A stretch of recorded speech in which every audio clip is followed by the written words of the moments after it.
So I've been here. And salute to you, Marty, and everybody up here on the panel. I've been here for about 5 or 10 minutes, listening in. And one thing that I think we fall for as fight fans, and listening to these fighters and what they say in these promotion companies is we can use our common sense.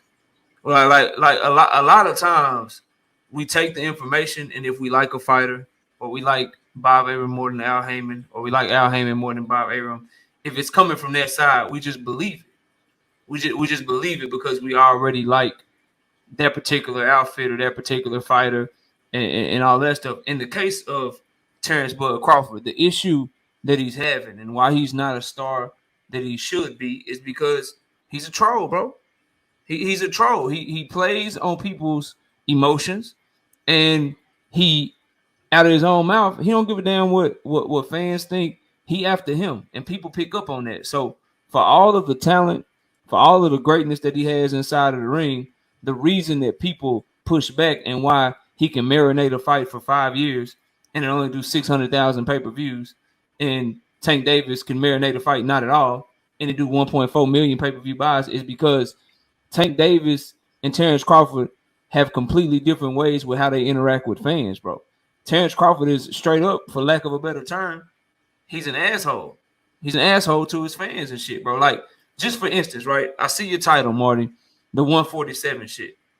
So no one with any kind of common sense is gonna believe that Steven Stone Cold Nelson just came out and said the shit about offering Errol Spence to fight at 147 without Terence Crawford's approval or his blessing to do that. So he openly says, hey, yeah, we offer him to fight at 147 and we hope he don't take it because we'd rather move on and Terence would rather do this and rather do that. And then Terence tweets out today about 180, 168 ain't far off. And you may think as a fight fan, like, okay, what's the wrong with that? Like, Canelo, that's a great fight, or him moving up, there's no issue. But you forget that he thanked Errol Spence for the opportunity and how he wouldn't have had it if Errol Spence didn't give it to him. You forget how after the press conference, he talked about how, yeah, it was hard for me to make 147 too. And so moving up to 154, you know, I'd be open to that. So this man gave into everything. Like, if we just going off numbers, forget emotions. If we want to admit that Earl is the bigger star, that he draws in the revenue, and he's the person that kind of, you know, is the guy with the 3 belts, and he had the better pay-per-view numbers. If all of those things are true, he gave into you, bro. He gave you 50-50 of the revenue. He gave you a coin toss. And then you were openly telling fight fans, just so you can walk out last, gave you that coin toss. And then you turn around after being given all of that. You're openly telling fans, say, bro, I'm really trying to offer him this fight at 147 because I know he can't make weight. I just want him to move on. So he gave you that opportunity and did all of that for you. And your response to that is a lack of integrity and a lack of honor to the point to where you're literally trying to put a stipulation on this man, hoping that he walk away. You're doing everything you can not to give him the same opportunity that he gave you. And Terence Crawford fans come around me wondering why I don't like him, or they come around people wondering why he don't have the fan base that his talent says he should have. It's because of how you treat people, bro. It's because of the way that you move. So until he can figure that part out, he gonna forever be, yeah, you might be pound for pound number 1 fighter. Yeah, you might be, you know what I'm saying? You might can beat this guy, you might can beat that guy. But shit, I'm gonna buy this ticket to this Tank Davis fight though. I'm gonna go check out. I'm gonna go see what Earl talking about over here, man. Or you on at the same time that Canelo and Jamel fighting? Nah, bro. I'm about to check out Canelo. He's gonna forever need dance partners to help him sell shit because people really ain't messing with him like that, bro. And that's what he is missing. That's what his fan base is missing. And anyone taking up for him, bro, I don't care about what's in the contract. Like what they'll tell you, and I'll be quiet after this. What they'll tell you, Marty, and everybody up here is they'll tell you, well, at the contract, it says that the winner gets to choose the weight. They'll tell you that, like, okay, no problem. But it's a lot of things that are in contracts that perhaps shouldn't be. If we want to talk about rehydration clauses and catch weights and A-side fighters being able to choose the glove, I cannot in good conscience, if Marty gives me an opportunity, and I'll leave it with this analogy, if he gives me an opportunity to knock out, come over to my platform, we're going to help you grow. We're going to go live every Wednesday and Thursday together. You come holler at me, and we gonna promote your shit. He do that for me, and my shit blow up because he did that for me.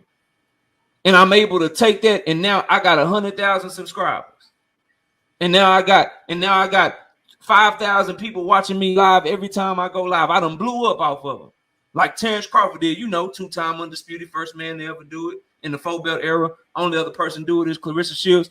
He done blew up off the back of Earl Spence. But now Marty comes back and asks me for that same opportunity. Say, bro, my number's down a little bit. You mind if I come on your platform and all of that and do that? Nah, bro, I can't really meet that one request. You met all my requests when you let me come to your shit. But nah, I can't meet that request, bro. You know, if you want me to do it, you're gonna have to pay me a little extra money. Or you know what? I'll offer it to you, but I'll offer it to you Sunday morning, 2 a.m. when ain't nobody paying attention to you.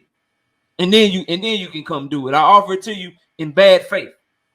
This man does shit in bad faith over and over and over again, and his fans cap for it, bro.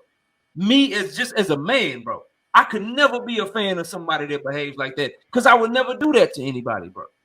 And that is the problem that he's gonna be in to the day that he retires. He may not lose another fight ever in his career.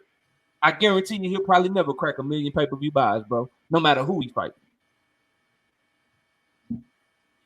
Now, let me ask one thing: has it been announced what weight this fight actually is going to take place at, or are we still hearing different rumors and stuff? Because I've been hearing both. I've heard some. Huh? We do not know. All we know is that out of his team mouth, they're trying to get the fight at 147. I heard at 148 with a 10-pound hydration clause. I heard the 154, maybe the 147. I would prefer. Now, I would prefer personally. Do you think, Gregory? Let me ask you. Do you think, Gregory, that there is any shot based on the weight cut that Earl Spence had in their first fight? Do you think that there's any chance that he could be his best at 147 pounds? No. So as a fight fan, why shouldn't we all come together and say, look, bro, if we got to get this rematch, y'all got to do it at 154. Because we know for a fact that one of y'all can't be y'all best at 147. So why would anybody be okay with that, bro? I'm for that. That's why I just said all the podcasters who have subscribers do that. I would like to see the fight actually at 140, at 154. Mm-hmm. But I understand why Spence, if he did just do it, want to have his opportunity to be undisputed as well. So I can see both sides. But I would prefer to see. I thought we were just going to automatically see them at 154. But once again, when the rumors start going, we start talking and we start going back and forth, and then we have to wait and see what takes place. I have to say something, and I know that I am highly criticized on YouTube, and even in the streets. I was actually just getting some fresh air, visiting a relative's neighborhood yesterday, and just walking on, talking on the phone, and somebody drove their car to a red light, and they said, "Hey Marty," they saw me. They said, "Hey Marty, you gotta chill with that Bud ish." And I looked at the person and said, "Hey, I'm giving the people what they really want."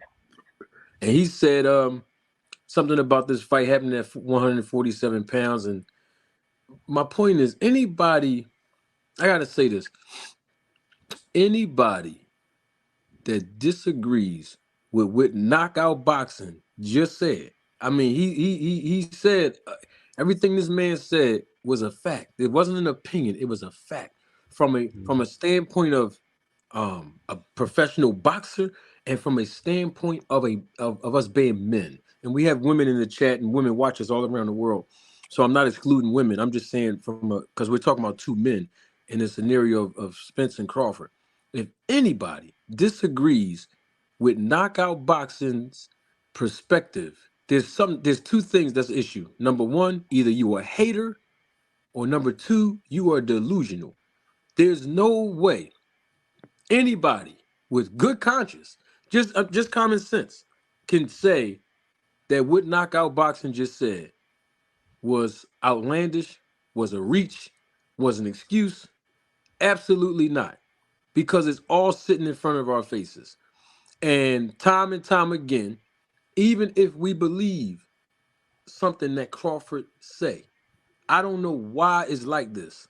We can believe one thing that Crawford say, and literally a week later, 2 weeks later, a month later, he contradicts. That's why Gregory Quarterbaum's laughing right now. He contradicts the very thing that some of us start believing in the first place. And it's like if we react to it, we'll get the backlash. And I'm saying I'm talking about the real content creators. We'll get the backlash for reacting to the contradiction that Crawford says, and then nobody who's holding us accountable to reacting will go back and say, you know what?